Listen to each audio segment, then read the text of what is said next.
Hi folks, in this video I wanted to just dive in a bit deeper on the multiple dependent drop-down lists in Google Sheets. We looked at it previously in the dependent drop-down list video that I did. I'll post a card above and the link down below in the description box. So go check that out if you haven't seen that. In this video I'm just going to quickly just show you how that's done with multiple. In this case we're going to do an extra 2 drop-downs, but the process will be the same for multiple drop-down lists thereafter. So let's dive in.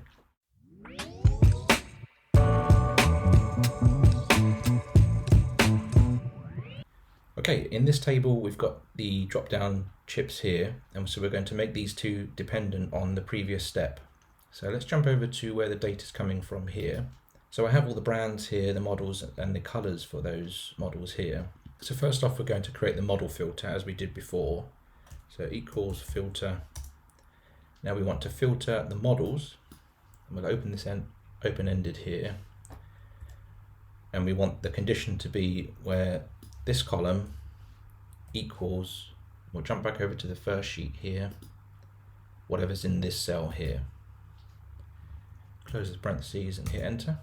So there's our first filter list for the model, and in here we're going to do the same thing, a filter, and in this case we're going to filter the color, and we'll open that up as well, where this column, so we'll open that up, equals, in this case this will be our model here, so we want to equal that cell there, so we'll close that parentheses there and hit enter. Now there's nothing showing in here right now, but if we come back and choose a model in here, now we can see just the colors for that model. If we change it we get a different set of colors. Well, if we change to a different brand, this will clear out. I'm using a bit of AppScript for that. If you haven't seen that video, I'll post a card above and the link below as well for that. That's really useful for clearing these cells out with drop downs. So let's choose a model there and then the color from there.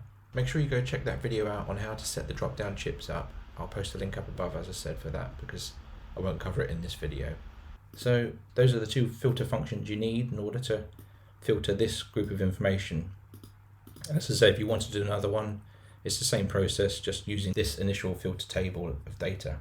I hope you found that useful, guys. If you did, give us a thumbs up and subscribe to the channel. I'd really appreciate that. That's all, folks. Thanks for watching.